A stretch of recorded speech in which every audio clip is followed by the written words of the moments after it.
Hi, this is Richard Lowe, and with the Leaders and Their Stories podcast. I'm the owner of the Writing King and Ghostwriting Guru, and I'm here with Jeri Seeley, who's going to talk to us about leadership. So, Jeri, why don't you tell us a little bit about yourself? Hi, Richard. I've been in hospitality and culinary and journalism for a very long time. The hospitality industry has kind of been running through my blood since I was a teenager. Helped put me through school, working on all of the different things that I've kind of started doing along the way. And I've had some really good leaders. I've had some really bad leaders. I myself was a novice leader, finding my footing on the kind of leadership that I wanted to put out in the world, and kind of, finally found that footing and know, what I believe to be the right type of leader. Interesting. Well, we'll have a good contrast here because I can honestly say I've never really had a good leader. Okay. I've had some mediocre leaders myself. I came from tech. I never took any leadership or management training except for some, those cheap classes that managers always send you to, like how to be a supervisor, how to communicate. They're $90. So that's, I was probably an okay leader most of the time, but at a relatively mid level position. Director of computer operations at Trader Joe's, so mid level. And then I was a VP of a couple companies, but they were tiny startups. There's lots of people, but I can't really say that I was a leader. I was more of a manager. Sure. And that's just the way it was. But a good leader. The closest would probably be John Shields. He was the CEO who turned around Macy's back in the 90s. And then he came on to Trader Joe's and he turned it into $1 billion company. It was only about $500 million at the time. And maybe Steve Davis. Steve Davis was my very first manager. And it was his very first management position also. And he became an executive, a big high-level executive at Disney eventually. And he was my one and only mentor Okay. throughout my career. So I had a 33 long career in tech with basically on my own. Okay. So we'll have a little contrast here in our discussion. That'll be fun. Well, the hospitality industry, it's a service industry by standards. So you have to have some type of understanding, working with people continuously. So to be able to work with guests and, your staff, both front and back of house, those are two different animals completely. To get them to work together is also, takes a little bit of finesse on certain days. And then, you find those diamonds in the rough. I had a girl, and this was probably one of my favorite stories. And I felt so great about it after it was done. She was an amazing bartender. She came from a nightclub background. I had at the time we were not a nightclub background. We were, kind of more of a cocktail bar. You have your clientele and you want your repeat customers. You want people sitting at your bar coming in multiple times a week. So you're building Mhm. regulars and the rapport. There was a lot of people that didn't believe that she was going to go far. I watched her and she was always amazing at getting out the drinks quickly and accurately, but she just didn't have that, like, I guess the confidence to speak with the guests while she was doing it, or just know how to handle that. So for a few days in a row, I got back behind the bar and I worked with her and I made every drink. I talked to her. I told her, "You're going to talk to the guests while I make their drinks. And I'm here to jump in if needed, but you're going to be the one doing this." Interesting. We did. We worked together for, a few days in a row, and she just kept getting more and more confident with each guest, and she wasn't allowed to make the drink, so she didn't have anything to, like, keep her tied up or occupied. So Right. making the drinks, she was talking. And, in the beginning, I was talking more and she was interjecting, and then I would back away and do less. And so she ended up becoming one of the best bartenders that I was working with at that point in time. And she had a great, group of regulars that came in, and she always did well with her tips. So, she was a great success for that. One of Nice. my favorite stories.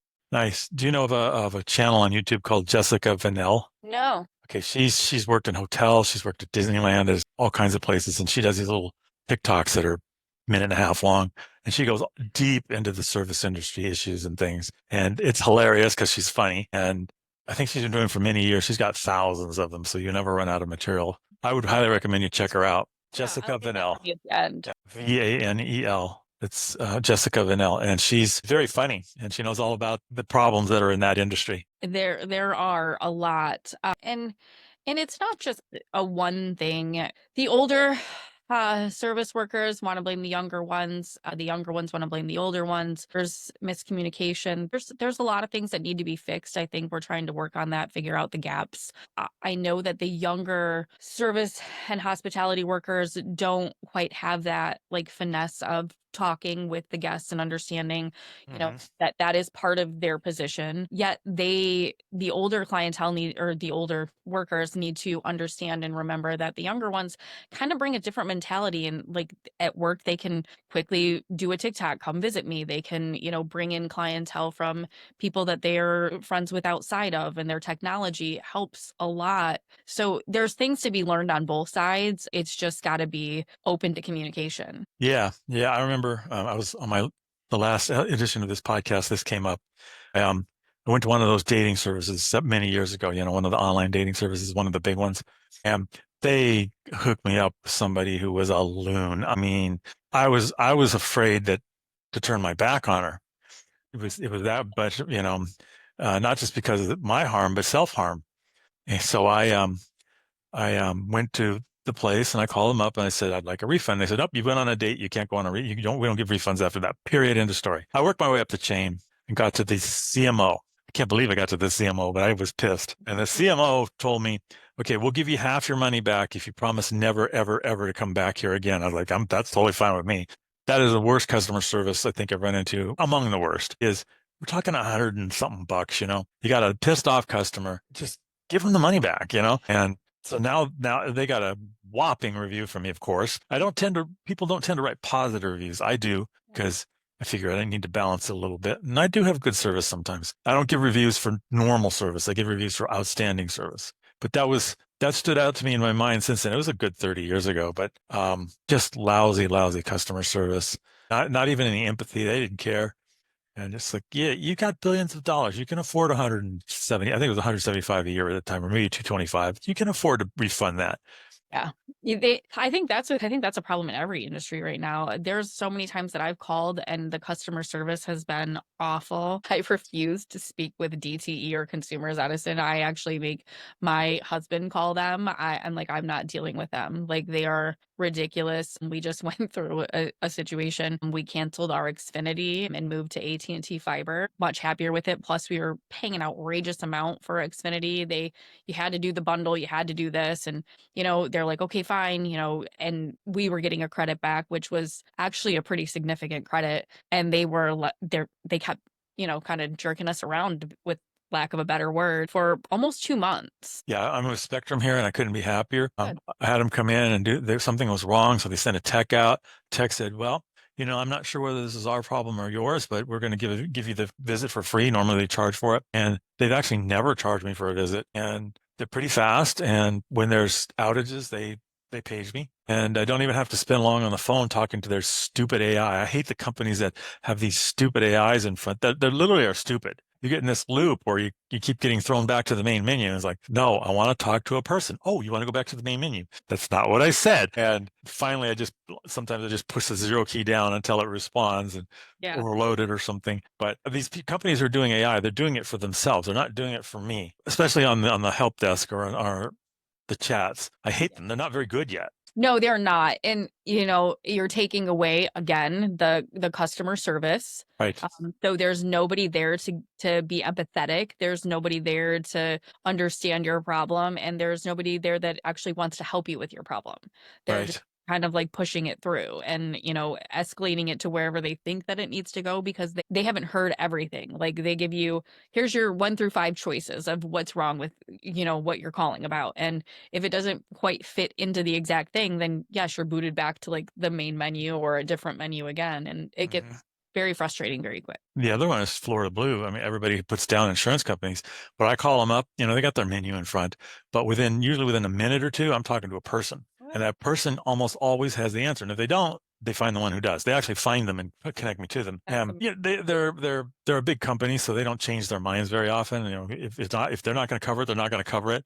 But I've been relatively happy with what they do on the phone. The issues that I have are probably deeper, having to do with coverages and things. That's another company with relatively good leadership in that area. Okay. We don't have Florida Blue up here. So Well, it's Florida. It's Florida Blue. Right. I'm in Michigan. We have very limited. Our insurance companies are pretty high. Oddly enough, we are, Michigan being, the auto place, our Rust Belt. It's called the Rust Belt. well, now it's yes, but now our car insurance is like one of the worst in the country. It's one of the highest and one of the worst. I've got a little Kia Soul that's from 2016, and I'm paying $1,500 a year for the darn thing, and that's the lowest that I could find. But that's nothing. Yeah, I'm sure it is, but I mean, I barely drive it. I drive it maybe 20 miles a week because I'm an introvert. I Yeah. don't drive much. I drive to the store. Well, my husband and I, we have both of our daughters are on our car insurance. They're both old, in their 20s. You're going to pay a lot. Well, both their driving records are fine, good credit, all of the things. But for the 4 cars and the 4 drivers, we're paying pretty much $1,000 a month to have Wow, coverage. that's a lot. It's a lot. That same auto insurance, same company that we've been with for over 10 years, we were potentially looking at making a move down to Texas, and it was like almost $1,600 for a year. And I was like, are you kidding me? Like, I can basically pay 1 month for an entire year? That's amazing. I was so excited. Yes. Yeah. Customer service is interesting. At Trader Joe's, the idea was store or customers are number one and the stores are number one. So if there was a store problem, we would drop everything and go all hands, depending on the severity of the problem. So if the store was down, we had a warehouse that burned down. So we didn't want the stores to get out of products. The warehouse was on the East Coast, and the nearest warehouse was, I think it was all the way in California. I mean, it's far across, maybe Texas. So we had to ship stuff all across the country, and it was literally all hands all day into the night, figuring out how to get this product from a place that didn't know that it had to ship clear across the country, and trucking companies and doing all this kind of stuff. We had a lady, Lily Brum. She was in charge of operations. She's a genius. I think she's retired now, but she was a genius. She could handle this stuff. And she came in, we're all arguing with each other, about what we're supposed to do. And she said, everybody shut up. And she wasn't even in charge. I'm in charge now. It's like, okay, fine with me. And she took charge. And she put everybody in, 2 leaders. She put everybody in the right path, set up meetings, the whole thing. And then she came to me and said, "You okay with all that?" And I said, "Sure," because we were pretty good friends. And she took charge, and then she delegated to me basically half of it. And I did computer half, and then she did the other half. Nobody else could do it. I mean, it was a disaster. And then that was short term and long term. The stores did not run out of product. That's amazing. That's somebody doing their job the way they should be doing their job. That's amazing. Yeah, and our biggest disaster, interestingly enough, was when the unions at Albertsons decided to go on strike. Okay. So they were basically closed for a month. You'd think that would be good for our business. It was great for our business. Business went up by like 60%. It took us by surprise. We weren't ready for it. So we had to go all hands, emergency, shipping product to stores. There are places where you cannot park a semi because you'll get fined for it because they're loud. We didn't care.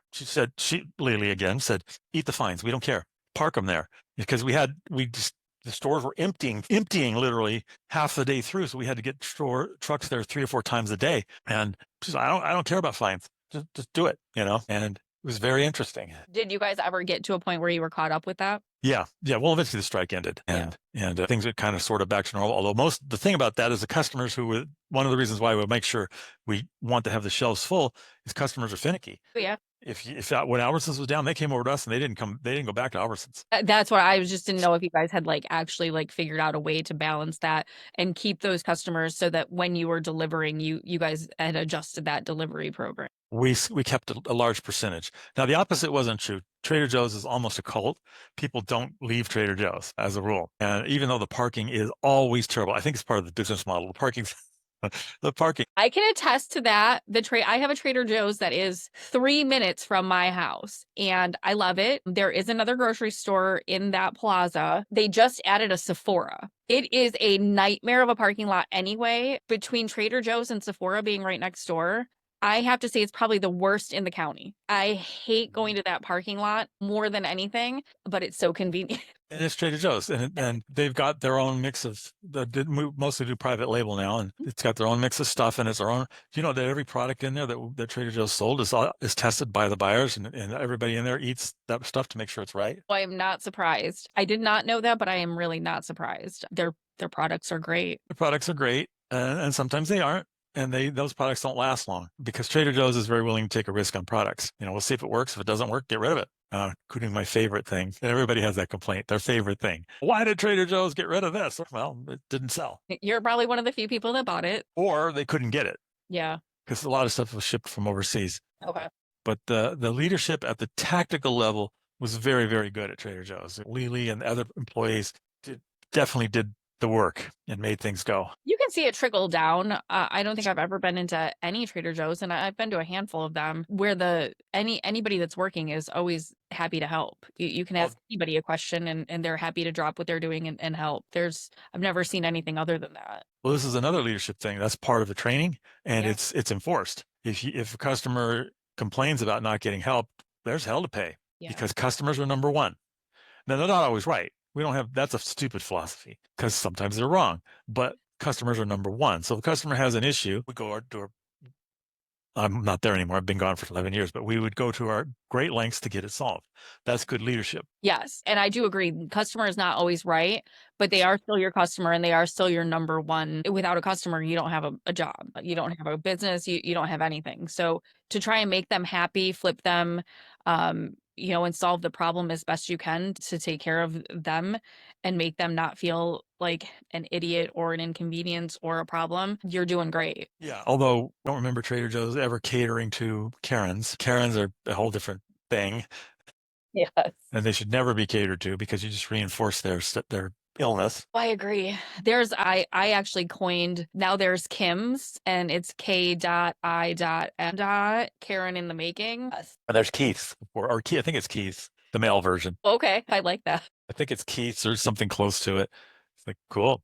There's definitely men Karens. Yes, there are. Yeah. I love watching the Karen videos on YouTube when I'm really bored and just like, wow, I can't even imagine people acting like that. I mean, I've had my Karen moments, but nothing like those. I've seen a lot of Karens in the restaurants through the years. Yeah. Yeah. And I think the worst ones are the ones that they're just complaining about everything, but then they eat like 90% of their meal and then they want to say that they didn't like it, and then how do you argue? You can't like completely argue with that. But at the same time, it's like you ate 90% of it. If you didn't like it, would you really have eaten that much of your food? I mean, come on. And at least be civil about it. You don't have to scream at people. Yeah. And sometimes it is the server's fault. Sometimes it's the kitchen's fault. Sometimes it's just a day. I mean, everybody that works in the industry is human. You have your good days and your bad days. I like to give if I've gone to a place and it's been bad service or been bad food, I will give it a second and potentially a third time before I write that place off. Depends on how bad it is. If I think cockroaches, I ain't going back. No. That's a different story. Like I'm talking about the service or just I know what you mean. The food came out. Yeah, no, if I saw a bug or it was just plain out dirty, I'm probably not staying. Yeah, it just depends on how bad this. I wanted to buy a Kia and I wanted a red one for some reason. So I went into the place that I went to, Pep Boys. They have great service and mine. Usually they're not, but this one is great. And they said, your car is toast. We can spend $2,000-$3,000 fixing it, or you can buy a new car. And we recommend you go to the Hertz place that sells the rental cars. So that's where I went. And the customer service there is among the worst that I've ever seen in my entire life. And I've seen some bad customer service. The guy was like, he just didn't care. He put his feet up on the table. He actually said that he was on drugs. Yeah. Didn't specify what kind, could have been head cold drugs. I don't know, but that's really not something you tell your customer. And it took 8 hours to buy a car. I wanted it. And that's one of the few 1-star reviews I've ever left. But I got the car, but it's yellow. But I grew to like it. It was just terrible. I have a problem with dealerships. The whole sleazy car salesman. I've had a handful of those situations. When I was in my 20s, I looked like I was a teenager, and it didn't help because at the time I was still in college. I was working. So on my days off, throw my hair up in a messy bun. I wear a hoodie, ripped up jeans, whatever. I like to be comfortable. Let's just, it is what it is. I went in to get a new car. I have the money, I have the credit. So I go into a dealership to get a new car. I'm looking at a nice Jeep Wrangler. I had my husband meet me there, who came from a business meeting. So he's dressed in a suit. The guy at the dealership just wouldn't even look at me. Was talking to my husband about everything. Right. My husband's like, this is her car. So at one point I got really upset and I was like, I'm just done. And I walked out and my husband's like, you just lost business. And the guy called us back in. I ended up walking out 3 times on this guy because he just didn't get it. He just didn't get it. And then finally, Right. I was like, I'm only taking the car if you give it to me at this price on this term and with this down. And he's like, well, I don't know if I can do that. I'm like, well, then again, I'm going to leave and I'm going to go give my business to somebody else. I did walk out with a car. He didn't make anything on the deal, I don't think. And, I went back to him one more time. He was unbelievably nice the next time. You probably got chewed out. So, What you run into there, and you can play this to your advantage, is the sunk cost fallacy. yeah. They depend on it for you. So you've talked to them for an hour or 2 or 3 hours. You've got a sunk cost there, and you might say, "Well, I've already done this much. I might as well just continue with the process." But it goes in reverse. He's already spent 5, 6 hours in this process. He now has a sunk cost, and he's going to say, I need to continue. I need to get this deal because I've already spent 5 or 6 hours on it, and my boss is going to hate it if I don't get the deal. That's sunk cost. What really should happen is you should give up. And I've run into it over and over and over from bosses and things where, well, we have to finish this project because we've already invested $1 million in it. Yeah, but the project's stupid and we're failing. Well, no, but that's okay. But we've invested $1 million. Okay, so we're going to invest another $1 million before you decide that the project's stupid and we're going to stop, which is what happened. That's called the sunk cost fallacy. I've written books about fallacies, and I just love looking up for logical fallacies. Straw man fallacy is a great one to find. You find in politics all the time. You know what straw man is? I've heard of it. I don't really know too much about it. That's where you're in a debate with somebody, you're talking to them, and they set up a straw man, a weak opponent. They then attack that instead of the argument. So they're attacking. You're talking about Tesla. Yeah. No, I understand that concept. Yes. Yeah. So I don't know much about it, but yes, I can see in politics that being a huge one. Yeah. You're talking about a thing, and you say, well, what about global warming? And it has nothing to do with what you're talking about. You're talking about car or something. Well, then now you're talking about global warming. You're not talking about the problem that you were talking about. That's a straw man. And, it gets you off track and get you somewhere else. Straw man fallacy is really hard to spot sometimes. And you just got to watch out for it. It's a diversion. And I love, there's a couple hundred different kinds of fallacies, and I just love them. I attended a course. It's on one of those audio course things. And they went through, there was a whole Himalayan expedition, one of the early ones, and everybody died on it. And they went through each person and which fallacy caused him to die. And it was very interesting that sunk cost came in because they'd already got halfway but there. And then there were other ones, dozens of other ones. It was a fascinating exercise. And I've gone through speeches and said, okay, let's remove all the fallacies and emotional stuff that has nothing to do with anything and see if there's anything left. There was nothing left. Okay. Or where the books had chapters about it. Yeah. Okay. Not books about it per se, but included it. That's interesting. It's a big subject. There could actually be a book on it. I'm sure there are, but tons of examples of it. Fallacies leaders fall into it all the time. Sunk cost is a big one, but there are others. There are lots of others. You can be biased. The authority bias is a big one. Authority bias is where you do something because the authority tells you to. Why do we buy shoes that Michael Jordan says are great? Michael Jordan is an authority to us, so we buy shoes. He doesn't make shoes. He doesn't know squat about shoes. It's just his name. Anytime you see a celebrity promoting something, it's authority bias. Yeah. Or, Biden said to do this, so I'm going to go do it. Well, that's an authority bias. It doesn't say that that's a good decision. Right. When you were a kid, your mom said, well, if everybody jumps off a cliff, are you going to be the next one to jump? Right. Like a lemming. But my mom always used to say like a lemming, and it took me years to figure out what a lemming was. It's some kind of animal. My dad used to tell me, don't be a smartass, and it used to confuse the hell out of me because my definition of smart was intelligent. So you're telling me to be stupid? And I actually didn't clear that up till I was an adult. Okay. I learned what a smartass was very early on. I came from a long line of smartasses, so. Well, I quickly learned not to do it because I used to get hit, like with a 2x4 kind of hit. My dad had anger management issues, but so I learned, okay, whatever smart as means, I'm just not going to do it. But it took me a while to figure out he wasn't referring to intelligence. He was referring to sarcasm. Biting sarcasm. Yeah. Smartass is not, it usually has like a negative tone with it. It's not just a joking comment. There is a little bit of a jab or a negativity with it. An occasional smart alecky remark is fine, but being a smartass usually means a person has control issues, to put it mildly. A narcissist could be a smartass, a psychotic. They're usually covert. Mm-hmm. My dad used to tease my mom all the time about how he found her on the street. And it's like, what? With family there, for Yeah. Yeah. Thanksgiving. Yeah. And it's like, what are you talking about, Dad? This is Mom. This is your wife. It was a smart ass remark. And if it had been me in her shoes, I would have clobbered him, How did she handle that? ignored it. Yeah. And that's the defense mechanism. You ignore it. Yeah. You That's learn also to ignore it. I do feel like that's also like my grandparents were a lot like that. Like my grandpa would make smart ass comments to my grandma and she would ignore a lot of it. Only every once in a while would she get to a point where she, yelled at him to stop. Passive aggressive. It's a passive aggressive attack, and Yeah. you learn to ignore it, but your unconscious doesn't ignore it. Right. It builds up.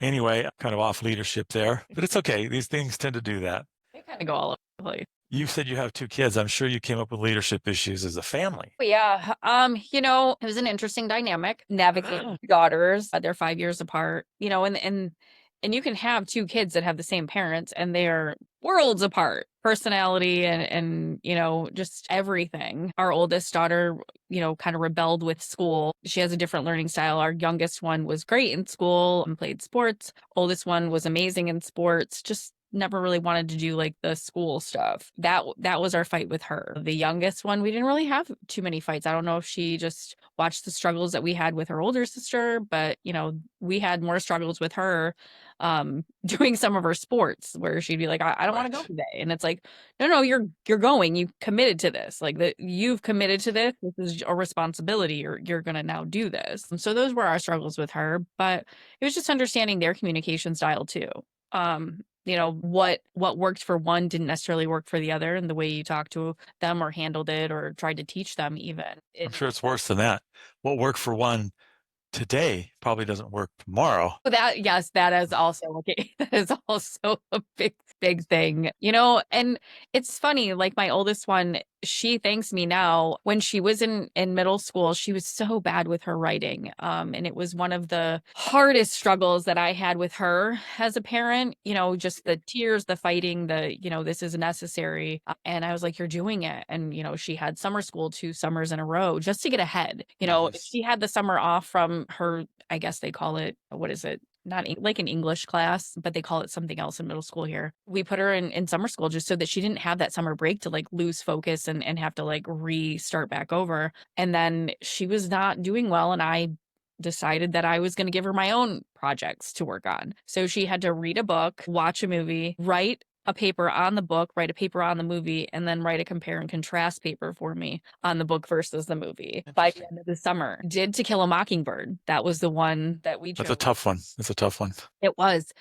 She never got below a B in any of her writing courses after that. After Yeah. that summer, she was like, I appreciate it. She's like, you reading to me all day long. And I'm like, I did, but she's a strong writer now. She has great grammar. She is able to put herself out on paper and do it well. I did that with Lord of the Rings, the whole trilogy. Oh, The okay. differences between the movie and the book, which are dramatic, Yeah. especially as it gets further along. They're very, very different movie. The movie is more of an action adventure, and the book is more of a drama. And it was a good decision they made to change it because the drama would have been boring. But the movie definitely has a lot of things that the book doesn't, and drops a lot of things that the book does. Some of it's good and some of it's not, but you have to make those decisions. And I think it came out to be one of the best movies of all time, the whole trilogy. And then The Hobbit came out to be one of the worst movies of all time. Same person. It was, they didn't have a script when they wrote The Hobbit. They wrote it as they went. I did not know that. Yeah. I liked I did not read either Lord of the Rings or The Hobbit. I did watch the Lord of the Rings trilogy and the Hobbit trilogy. I liked Lord of the Rings. It was great. It's not something that I've really gone back to, but it was a great movie. It is a hard one on a second viewing. It is really tough to watch on a second viewing. I haven't been able to get through it twice. It's just got, all the surprises. I know all the surprises from the book, but it just doesn't appeal to me on the second viewing. Now, on The Godfather, on the other hand, I probably watched it 15 times. Oh, I love that series. My husband and I actually just watched the Godfather trilogy. God, when was it? It was like about a year ago. And we had just watched, there was a show called, what was it? The Offer with Miles Teller. On one of, I want to say maybe HBO or Netflix. It was on one of them, a streaming channel, and it was about the making of The Godfather. Right. He played the producer. So it was kind of like, well, we watched that and we're like, we haven't watched the trilogy in like forever. So we watched The Offer and then we rewatched the trilogy, which was kind of fun. The last one of the trilogy is just awful, but I think the first one is very, very strong. The second one is it's okay, and the third one is just unwatchable to me, mostly because the choices they made for first of all, the story is just awful. I don't even get the story. I've watched it several times and I still don't get the story. And the actress, I think that was the producer's wife or some daughter, the one who got shot at the end. So she was in there for family reasons, and she couldn't act. That's happened in a handful of movies. No way. I'm a movie buff. I got thousands of movies on Blu-ray in the back, and My Godfather's in my top. Lord of the Rings in my top. The Expanse is a great series on TV if you're into science fiction. I'm not really a big science fiction. It gets into the politics of it. The solar system is fully diverse to the point where they don't care. It's not like they're delivering a message about diversity. It's simply part of life. It's the way I think it's diversity done right. There's all different colors and peoples and religions and all kinds of things going on, and nobody even notices. Nobody cares. But if you sit back and you look at it, wow, that was really diverse. Everybody's equal or not equal. There's the belters, people who work in the asteroid belt. They're definitely not equal. Oh. It's the politics make it fascinating. The first two episodes, I watched it probably 10 times. I tend to fast forward. The third episode is where it really starts getting interesting. Okay. So it's it takes a couple episodes to really get in and understand the characters before you can really get into the investment of the show. They have to set up the universe. Okay. So you get to understand the characters, you get to understand the universe, you get to understand what the heck's going on. And they do things like they show how things spin for gravity and how it would actually be there. The water like curves when you pour it into a cup. It's really interesting. They have all the little details. All right. So it's fascinating to watch. I don't know if you'd like it or not, but what's it called again? The Expanse. The Expanse. Okay. Yeah, it's on one of the streaming channels. I'm sure it's on streaming somewhere. It's on Blu-ray if you can't find it. I don't know if you have Blu-ray anymore. We have gone completely streaming. I've been an Apple TV streaming viewer for about the last 5 or 6 years. I don't watch regular TV for the most part. And most of the streaming apps that I have, I've gone to a point where they don't even play commercial. Well, and I recently discovered that DVDs suffer from what's called disc rot, and a lot of them have become unreadable, especially Warner.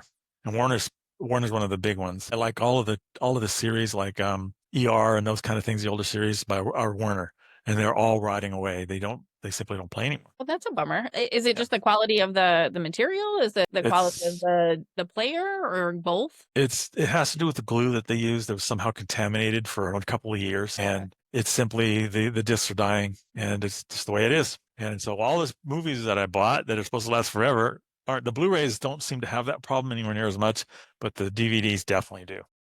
Okay.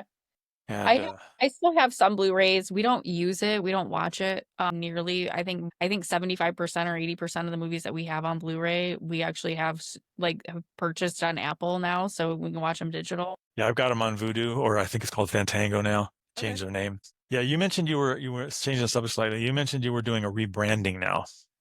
Yeah. Which is something I find fascinating because I'm in the middle of it too, because the last couple of months have been real slow. So I said, oh, well, I might as well rebrand while I'm waiting for working on business coming in. And you went through the same process, it sounds like. Yeah. Rebranding, it just kind of made sense right now. Things are kind of slow. Taking a look at, what do I want with my next step?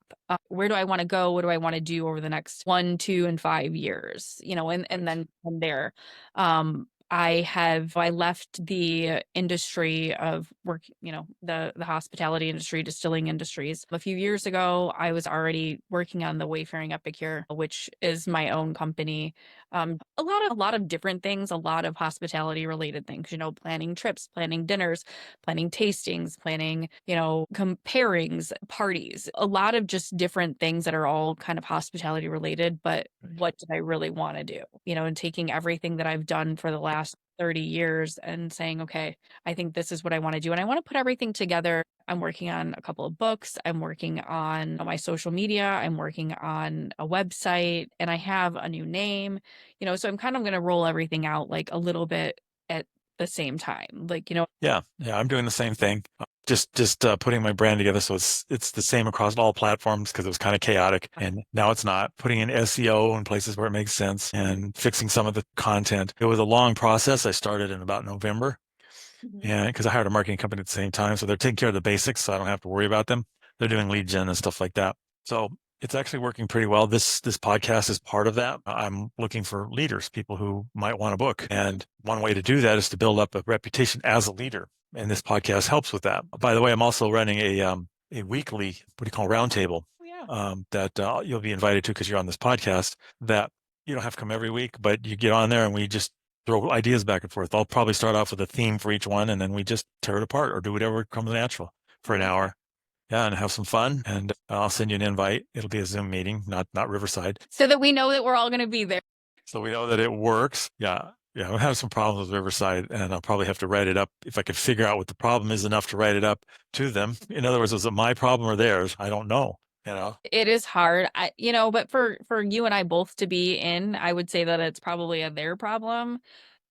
You sent the right link. I clicked the right link. I don't think that was really a you problem. I don't think so either. I think it has trouble hooking up the two links. What I think they should do is have a different link for every show, every project. It's the same link now for every project, and it figures it out. I don't know how it does it, but it does it wrong sometimes.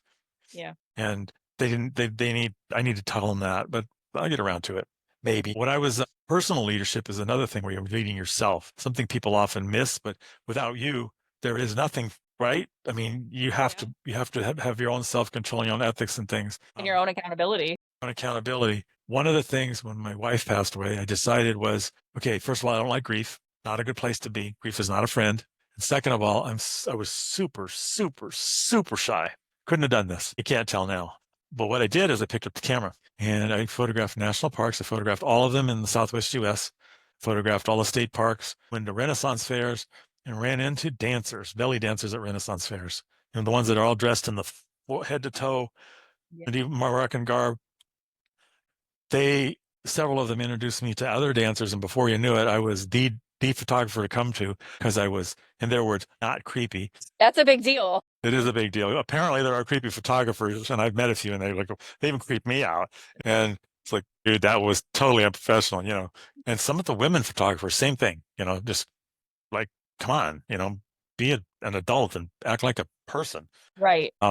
So I I did 1,200 shows and photographed several hundred photo shoots and lots of things like WWE matches and things. And before long, I didn't need the camera anymore. And the shyness disappeared. One of the things that came out of that is I threw a birthday party every year for 8 years. The dancers, I gave them their photos for free. So they threw a birthday party for me every year. And I rented a space and I catered. And I made sure there was always a place for them to change that was private. And I made sure that they were catered with good ethnic food. Usually it was another dancer who cooked, and they did it as a side gig.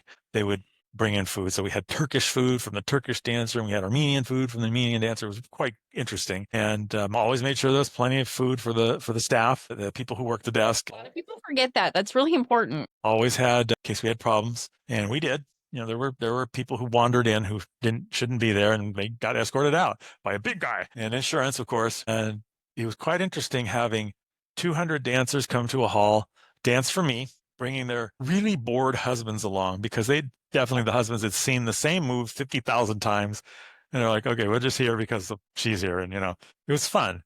And I'm sure they had some kind of fun, but I had fun. And I learned a lot about dealing with people of all kinds, because these dancers, there were some that were 5 foot tall and 300 pounds. And there were some that were skinny as a rail. Mm-hmm. And there were some that were goth, like real goth, not the wannabe goths. And then there were some that were just what you would call normal. And there were different ethnicities and different cultures, and everybody was just dancing and having a good time. And it taught me a lot about, hey, you can drop all the rhetoric and crap about culture wars and things and just be with each other. Mm-hmm. And you'll have a good time and you'll learn something. I learned a lot of things. I learned what Turkish food is made of. It's like sausage. Sometimes you don't want to know. I could say the same thing about Swedish food. Definitely. Or blood sausage. Like, I don't even want to know what that's made of. Yeah, I was really disappointed. Like, growing up, our Swedish heritage, I am Swedish, and I was like, Swedish pancakes are amazing. They're kind of like a cross between a regular pancake and a crepe. They're somewhere like right in the middle. Lingonberry jam is great. Swedish meatballs are great. Have all these recipes from family. And then I'm like, well, I want to learn more. I want to know more. I started looking and I'm like, oh my God, our culture and our cuisine, it's not like there's a lot of pickled fish. There's a lot of, I'm like, okay, good. Yeah, one of my bucket list items is going to the ice hotel. in Oh, Sweden. That's one of them. Then there's the underwater hotel in Fiji. I've seen that one. It looks beautiful. And there's a treehouse hotel in Brazil. There are some treehouse hotels and treehouse cabins that you can rent right here in the United States that are, I want Yeah. to say there's a couple like in Georgia and stuff, so not too far from you. Yes. And one of the reasons why I want to do these is because I have the normal phobias that people normally have. I'm afraid of heights. Every couple of years, I go up in a hot air balloon, and I'm 3,000 feet over the ground with a piece of plywood about this thick under my feet, and terrified, but I confronted it. Afraid of small spaces. So every few years, I go down in a cave spelunking with a guide. It's called spelunking. You go crawling through caves. The interesting thing is it actually has two phobias. You're hanging on a ladder that's swinging in the air, climbing down 200 feet that you can't see anything, and creepy critters are crawling all over you.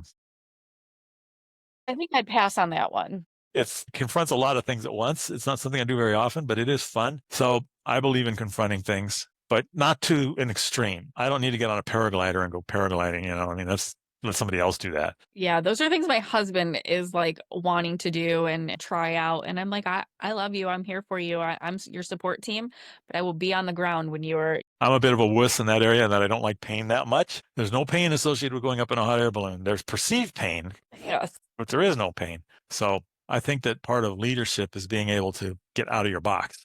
Hmm.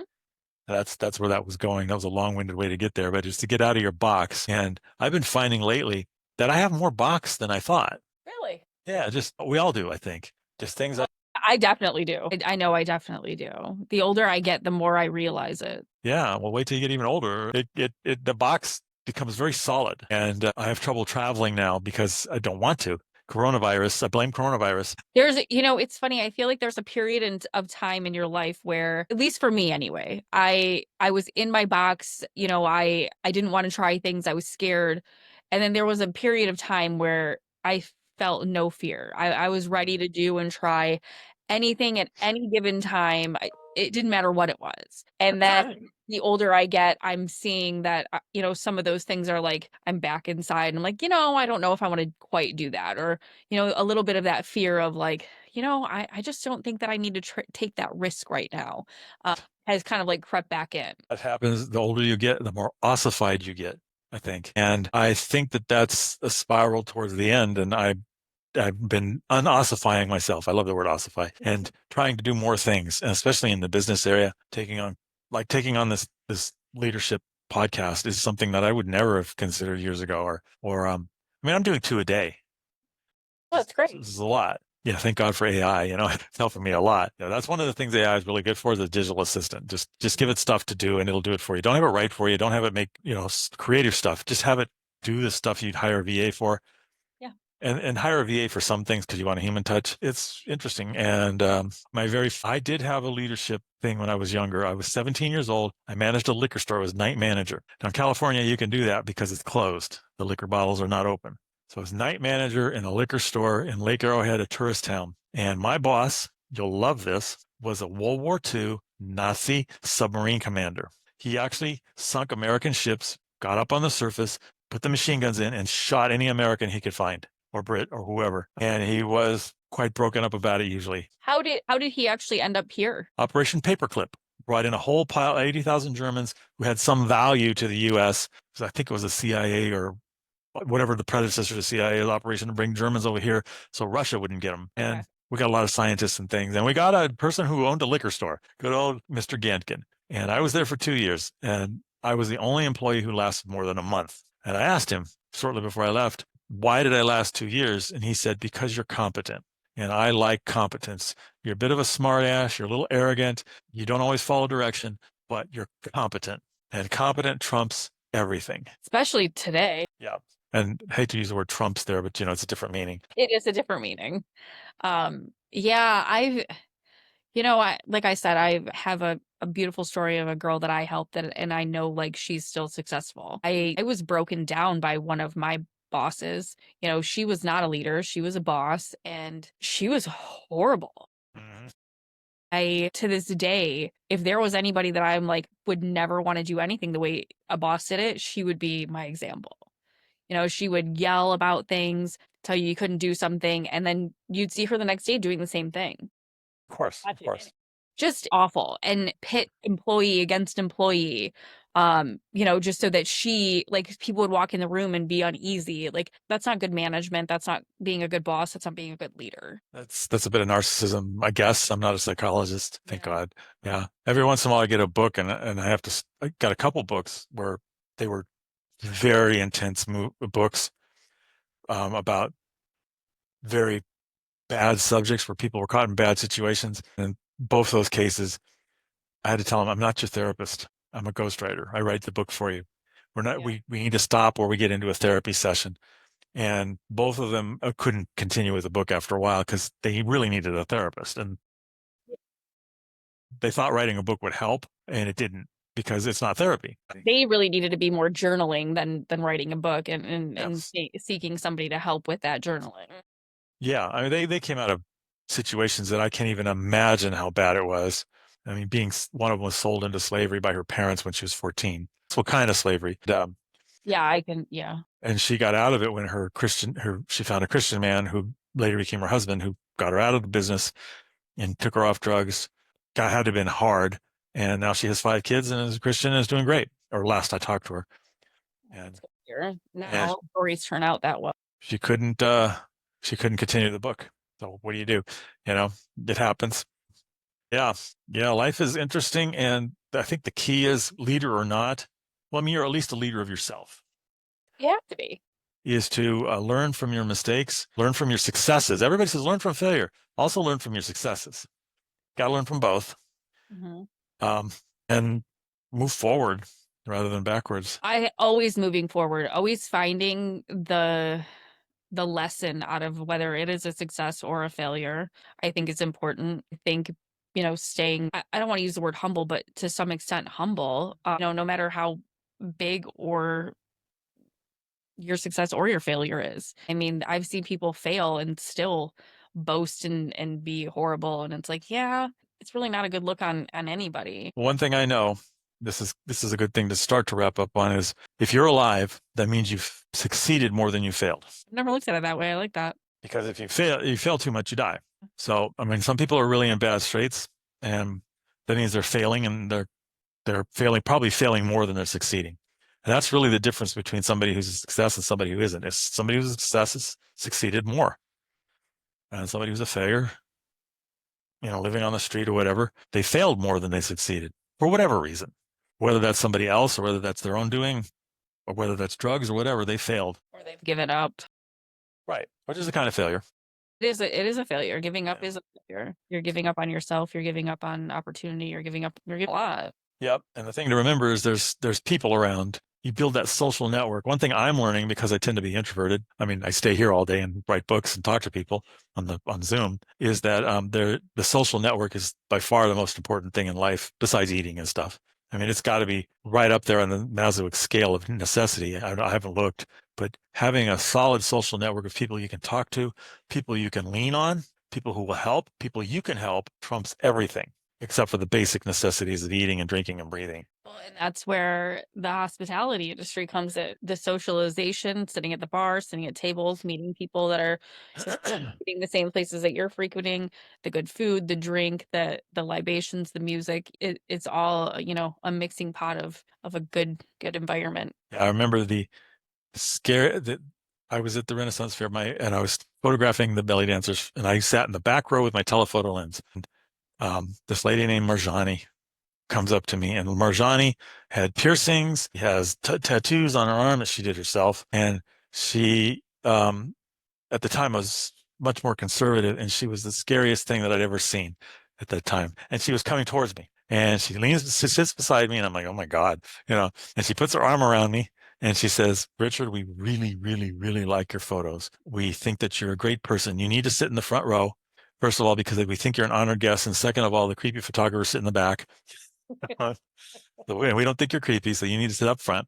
And we became pretty dear friends. And I learned at that point that tattoos and piercings. In fact, I got a bunch of tattoos now. I'm pretty loaded up with tattoos. I find that some of my favorite people that I've ever come across in life, and some of the most real and genuine people that I've come across in life, have trucker sailor mouths full of tattoos, and are just, misunderstood or misrepresented, or people just look at them and disregard before they ever get to know them. So Well, the dancers that I was hanging out with and photographing are generally have a lot of tattoos. So I just kind of fell with the group. And when I turned 50, got a bunch of tattoos. And my tattoo artist was named Zulu, Okay. and he's one of the best in the world. Beverly Hills, $250 an hour. And he said, okay, I think I know you, and I'm going to make you wait 6 months before I give you the tattoo, because if you still want it in 6 months, then you want it, but you're stuck with it. I love that. And I did want it. And, I've always thanked him for that.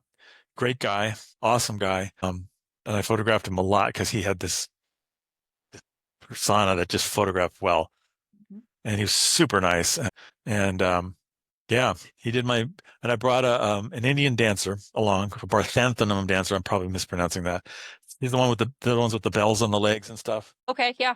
Yeah. That's some real muscular exercise. Like that's talent. Her name is Mardavi, and she was taught by a classical dancer, I mean, by a master. She called it a master. Her job when she came to the tattoo artist with me was to laugh every time I screamed in pain. That's what I told her. She laughed a lot, but it took the edge off. Okay. So I just have to like sidetrack back to you said the woman did her own tattoos on her arm. Yeah, on this one. That is amazing. The fact that she did her own tattoos on her arm and they turned out amazing, I'm assuming. I would say that they're okay. They're not fantastic, but they're okay. Okay, well that still is something to be said because that is a feat that I couldn't imagine doing. And I will say I have some tattoos in a lot of spots, but I think my underarm That's the worst. probably the hardest spot for me when I was getting tattoos. It was the only time and the gentleman that did my tattoos, he's done all of my tattoos. I think it was the only time I was like, I gotta tap out. And he's like, give me 10 more minutes. And I'm like, you have like 9. Just as I was like, okay, you have to stop. He's like, I'm done. I'm like, oh, thank you. That was by far the worst spot that I'd had any. Yeah, I got two snakes, and they go through under the arms here. My tattoo artist started, and he says, "This is gonna hurt." I said, "That's fine." And then said, "No, it's really gonna hurt." And he says, "If you want to tap out anytime, that's fine. I'll understand. I won't think of you less of a man." And so he did it, and I was like, I'm not gonna stop." And that was probably as close to stopping as because it's how it is. They're color, and they're shaded over and over and over and over. It's like, wow. Well, in this particular spot, he had a needle that had like 5 and he was like dragging it Yeah, for the yeah. yeah, it was a rough afternoon. Yeah, and then of course it's just the pain that happens, and then it tones down, and then it becomes endless itching, and you can't scratch it. You can't scratch it. You got to do this. Nice. It was yeah, the padding. I will say it was nice that the some of the tattoos they healed very quickly, use the tattoo goo. But instead of like putting big things over it, he just had this like little wrap that went on it. Almost looked like saran wrap. That's what mine did. Yeah, That I think changed the game. Like from some of my old tattoos to some of the newer ones, that made it a lot less uncomfortable and a lot less itchy. well, one of the reasons why I chose Zulu is because he uses organic inks that don't have metals in them, and he's very, very careful with hygiene. So I wasn't worried about getting hepatitis. Right. The people who say, "Oh, I paid $50 for this tattoo." It's like, yeah, I could tell. And second of all, you're risking hepatitis Right. at the minimum, because don't reuse needles. And find a credible person, do your research, find out what they're good at doing. There are the gentleman that I go to, he's amazing. He's been doing it for years. I followed him on social media for a while, and then I reached out to him via email and was like, "This is what I'm looking for." And we went back and forth before I ever even went in. And then when I went in, we had a whole, conversation and consultation before I even got any work done. So, whatever you want, I feel like you need to find somebody that like specializes in that particular thing. There are people that specialize in faces, characters, color. So it really depends on what you're looking for. And mine are all freehand. He didn't use stencils. So they're unique to me. That's good. And I think I'm in a couple magazines because, Nice. he did that for me. Never found them, but I'm sure I'm in a couple. So it's fun. It wasn't fun at the time. That same dancer, Mardavi, when I moved from California to Florida, she actually said, you're not driving across the country alone. I'm coming. So she came with me, Nice. and the whole trip, and stayed a couple days, and then flew home, and then came back on Thanksgiving. She did a show in Jamaica. So she did a layover here, and she stayed with me for a couple of days over Thanksgiving to teach me what a vegan turkey would be. And she said, "Yeah, it tastes just like turkey." My first question was, "You're a vegan. How do you know?" And my second thought was, It doesn't taste anything like turkey. It tastes like spices.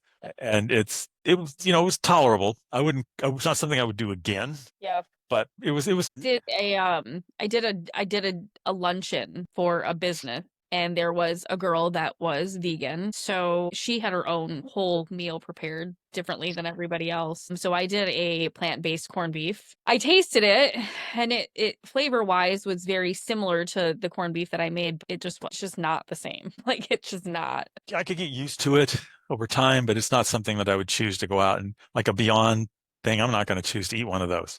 Right.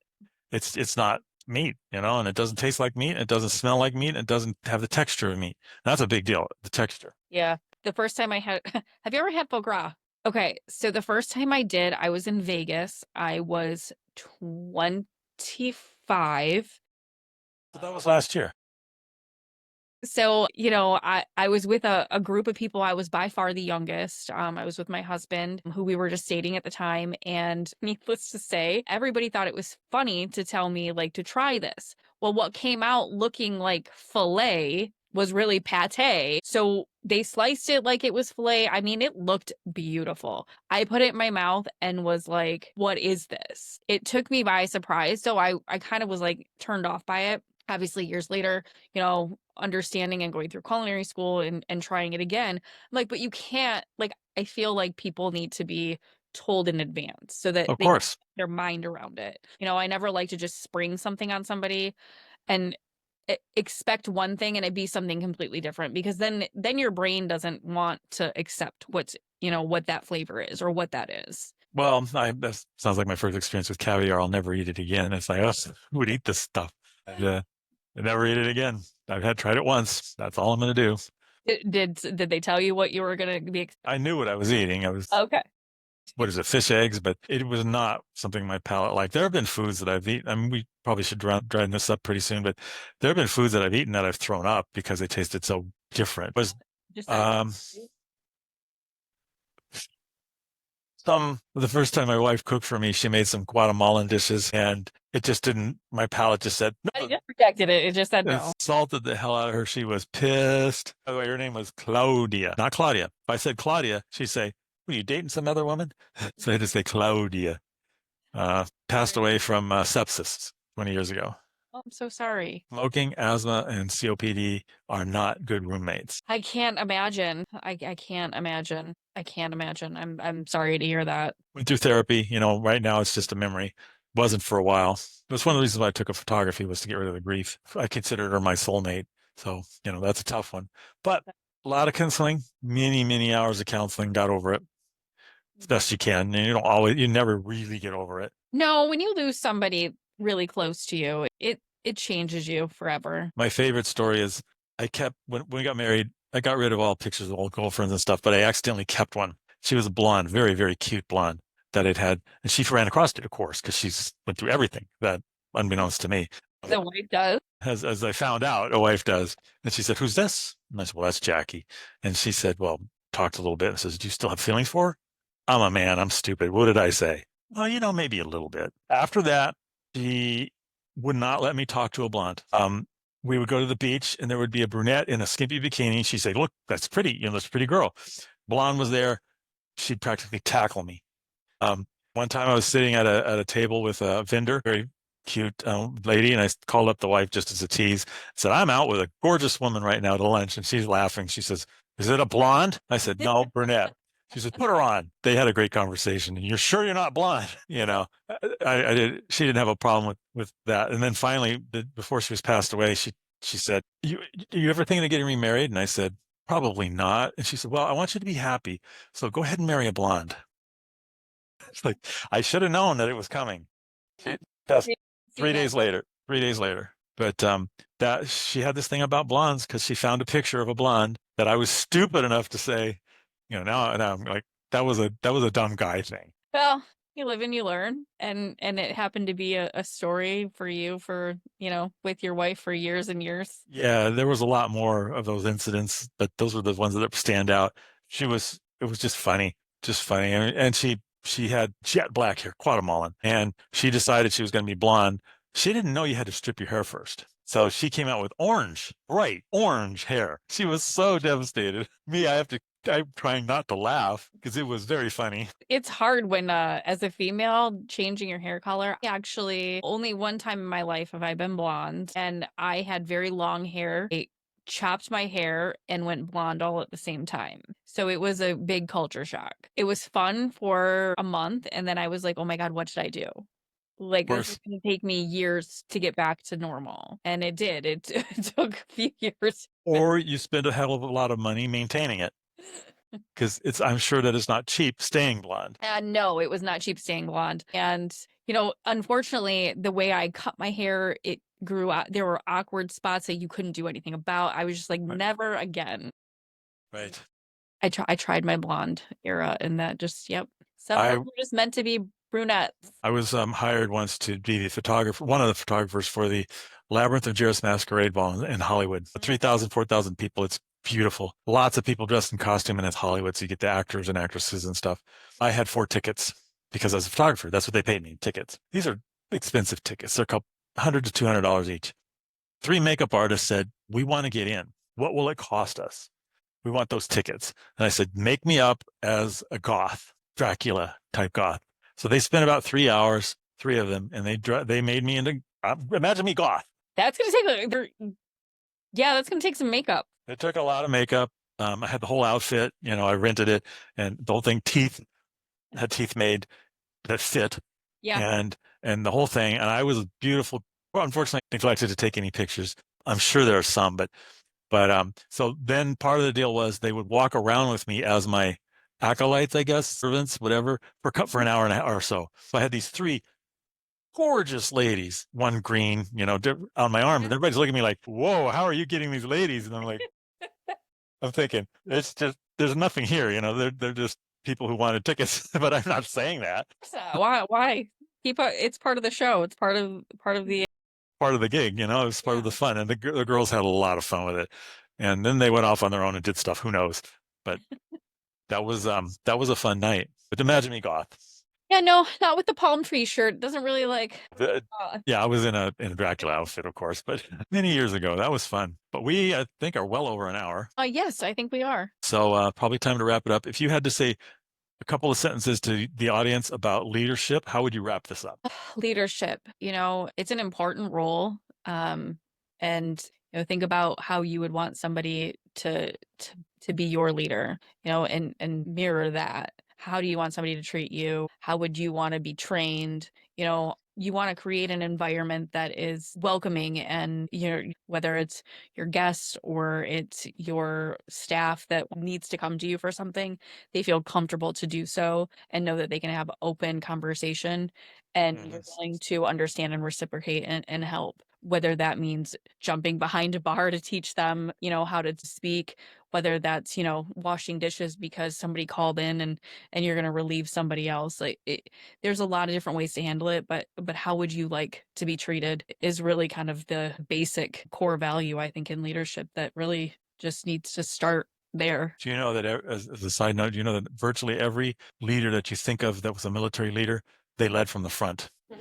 Alexander the Great was in the front. Patton was with his troops. All these people with their troops when they led. And the great leaders that I think of in my life have always been there. And the thing that I want from my leader, number one thing, is respect. Yeah. Because everything goes from that. You don't, and if you're thinking of yourself or you're not respecting, you're not a leader. Whether you sweep the floor or you are the CEO, you're there doing a job, and you're a person. Yep. All right. Well, thank you for coming on.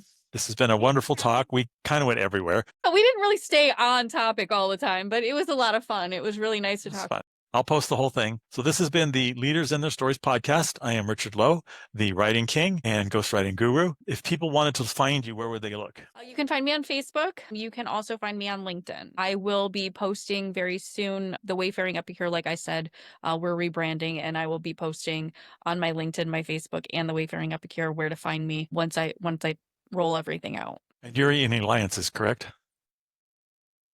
And good. Yeah, Alliances is a great group. I'm going to finish with that. I've been in it for a while and several months now, and I'm finding it very useful. I'm just starting. That was my first experience, and it was nice. So you went as a guest? I did. Yeah, I think you would do good to get the membership. I think it's $40 a month, and it's a good investment in time. It takes a little while to get into it. But anyway, so thank you for watching this video and this podcast, and appreciate you coming on. And that's about it for tonight. Thank you for having me. You have a great night.